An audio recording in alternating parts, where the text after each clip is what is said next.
Hello दोस्तों, मैं Rakesh sir स्वागत करता हूं अपने मैथ ज्ञान स्टडी में। तो दोस्तों, फिजिक्स का दूसरा क्लास आज है प्रकाश का प्रवर्तन और अपवर्तन का। जैसे कि आप लोग यहाँ पे देख रहे हैं प्रकाश का प्रवर्तन और अपवर्तन का। यहाँ पे क्या देख रहे हैं? प्रकाश का नहीं, प्रवर्तन और अपवर्तन का। ठीक है, तो चलिए आज हमें सबसे पहले आप लोगों को दिखाते हैं प्रकाश का प्रवर्तन और अपवर्तन के बारे में दिखाते हैं पहले। ठीक है, तो चलिए यहाँ पे क्या करना है, सबसे पहले समझना आपको क्या क्लास 10 क्लास में 10वां क्लास यानी 10th क्लास साइंस चैप्टर 10 प्रकाश प्रवर्तन तथा अपवर्तन। समझेंगे बाबू?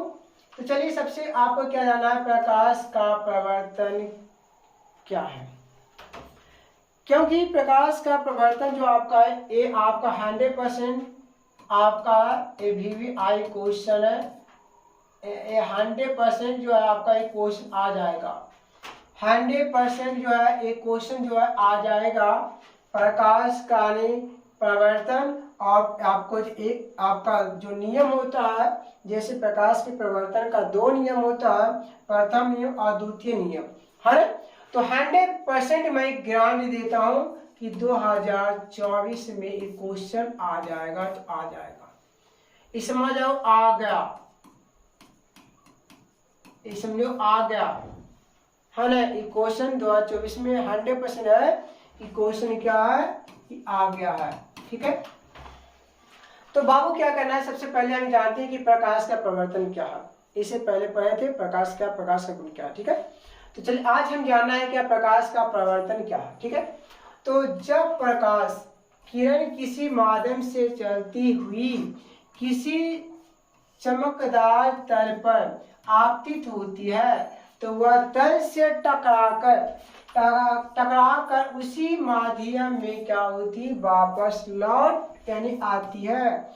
उसी को हम क्या कहते हैं, प्रकाश का परावर्तन करते हैं। जैसे प्रकाश का किसी दर्पण से टकराकर वापसी उसी माध्यम में यानी आप क्या होता है, मतलब वापसी उसी माध्यम में वापस लौटना। जैसे आपका जिसे आप क्या एक दर्पण लेंगे, जब उस पर फोकस मारेंगे तो उससे क्या होगा, टकरा करके यानी क्या होगा, वापस आ जाएगा। चलिए हम जानते हैं कि प्रकाश के प्रवर्तन के निम्नलिखित यानी कितने होते हैं, 2 नियम है। प्रकाश के प्रवर्तन के कितने नियम होते हैं, 2 नियम होते हैं बाबू। ये आपका क्वेश्चन ऑब्जेक्टिव में और सब्जेक्टिव में भी पूछा जाता है। ऑब्जेक्टिव में क्वेश्चन क्या बनेगा, तो प्रकाश के प्रवर्तन के कितने नियम होते हैं। ठीक है, तो चलिए बाबू, जितनी प्रकाश के प्रवर्तन का नियम होते हैं उतनी आपका प्रकाश का अपवर्तन का भी नियम होता है। ठीक है, तो चलिए सबसे पहले जानते हैं कि प्रथम नियम क्या और द्वितीय नियम क्या है। आपको यहाँ पे ध्यान देना है, ये आपका क्या दर्पण हुआ, ये क्या है, ये दर्पण है, ये क्या दर्पण हुआ है ना। अब यहाँ पे बात कैसा दर्पण है, तो समतल। ये कैसा दर्पण होता है, समतल दर्पण होता है। और यहाँ पे जो होता है आपतित बिंदु, ये क्या होती है, आपतित, ये क्या होती है आपको आपतित यानी बिंदु होती है। ये क्या, इसे क्या कहते हैं, आपतित बिंदु। ठीक है, तो ध्यान देना यहाँ पे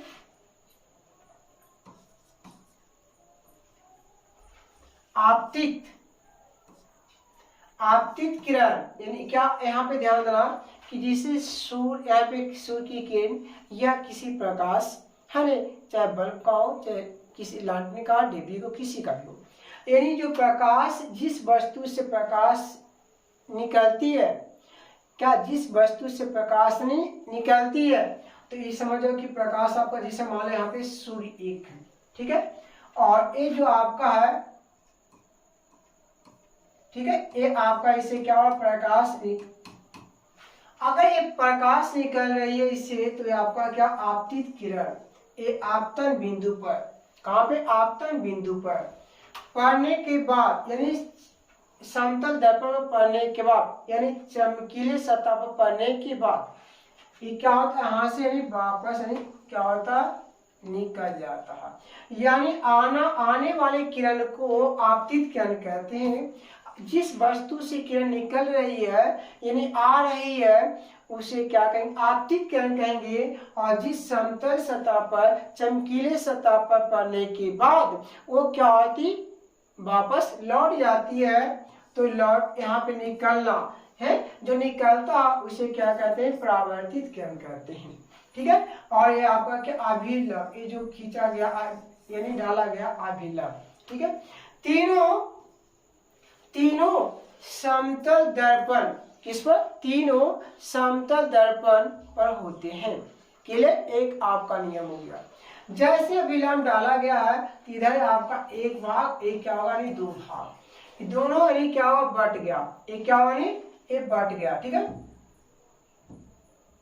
ये आपका एक और ये दो, दोनों जो आपका हुआ बट गया दो भाग में, तो दोनों आपस में क्या होता है, बराबर होता है।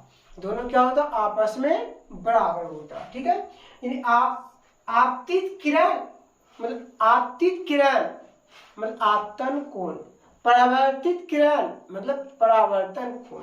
यानी आपतन कोण को आई से और परावर्तन कोण को आर से। यानी आपतित किरण और परावर्तन किरण जो होता है, आपतन को यहाँ पे ध्यान देना, जैसे आपतित किरण और परावर्तित यानी क्या, परावर्तित किरण, आपतित किरण और परावर्तित किरण। आपतित किरण से आपतन कोण, आपतित किरण से आपतन कोण और परावर्तित किरण से परावर्तन कोण, यानी दोनों क्या होता है, बराबर होता है। चलिए समझ गए।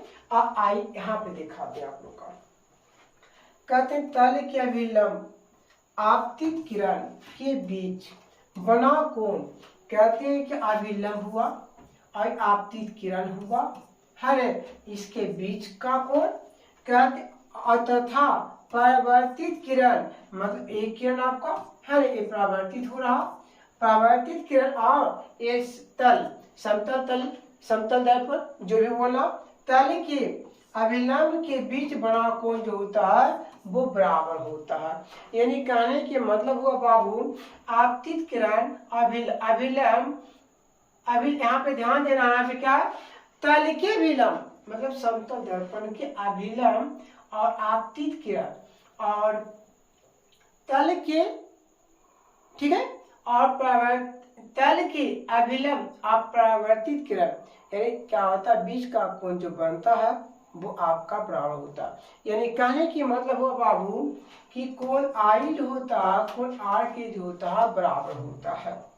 यानी आपतन कोण को आई से और परावर्तन कोण को आर से, इसलिए हमें कोण आई बराबर यानी कोण आर लिखेंगे, या फिर आपतन कोण परावर्तन कोण सैद्धांत यानी बराबर होता है। ठीक है। चलिए पहला नियम हो गया। दूसरा जानते हैं, आपतित किरण, अभिलंब और परावर्तित किरण सभी एक ही तल में होते हैं। यानी कहने के मतलब हुआ बाबू, आपतित किरण, अभिलंब और परावर्तित किरण तीनों एक ही समतल दर्पण या एक ही तल में होते हैं। क्या होते हैं, एक ही तल में होते हैं। यहाँ पर क्या हो गया, रे दूसरा नियम हुआ। इस प्रकार तल को आपतन तल भी कहते हैं। इस प्रकार के यानी क्या कहते हैं, इस प्रकार के तल को हम क्या कहेंगे, आपतन तल भी यानी कहते हैं। तो बाबू समझ आना कि ध्यान देना, आप लोग का नियम बिल्कुल याद हो जाएगा। जिस वस्तु से प्रकाश आ रही है यानी निकल रही है वो आपतित किरण, जब वो जिस वस्तु से यानी प्रकाश की किरण आ रही है यानी निकल रही है वो आपतित किरण, और जिस चमकीले वस्तु पर पड़ने के बाद वहां से वापस निकलती मुड़ जाती है, तो यानी पार हो जाता है, निकल जाता है, तो उसे यानी परावर्तित किरण कहेंगे। तो आने वाला को आपतित किरण और जाने वाला को यानी क्या कहेंगे, परावर्तित किरण कहेंगे। आप आने वाले को आपतित किरण, जाने वाले को परावर्तित यानी किरण। तो आपतित किरण और परावर्तित किरण, आने वाले को आपतित किरण, जाने वाले को परावर्तित किरण। और अभिलंब तीनों एक ही तल में होते हैं। क्लियर। यानी आपतित किरण, अभिलंब, परावर्तित किरण तीनों समतल दर्पण में होते हैं। क्लियर। और एक जो हुआ आपका कोण I बराबर कोण R। ये प्रकाश के प्रवर्तन का दो नियम हुआ है। और प्रकाश के प्रवर्तन किसे कहते हैं? ये अगर आध है तो समझ आपका एग्जाम में 100% है कि यानी बन जाएगा। तो प्रकाश के प्रवर्तन का जो है यानी 100% जो आपका है 110% जो गारंटी है कि क्वेश्चन जो है यानी 24 में आ जाएगा। ये क्वेश्चन जो है यानी 2024 में आ जाएगा। प्रकाश का प्रवर्तन किसे कहते हैं? प्रकाश के प्रवर्तन के कितने नियम होते हैं? व्याख्या करें। ठीक है, तो इस प्रकार से आज विज्ञान का दूसरा क्लास है। फिर आपका क्लास कंटिन्यू मिलता रहेगा। तो आप मैंने कमेंट करके जरूर बताएंगे कि कैसा क्लास लगा। अगर इसमें कोई त्रुटियां रहे तो इसे और सुधार करने का भर कोशिश जारी है और रहेगा भी।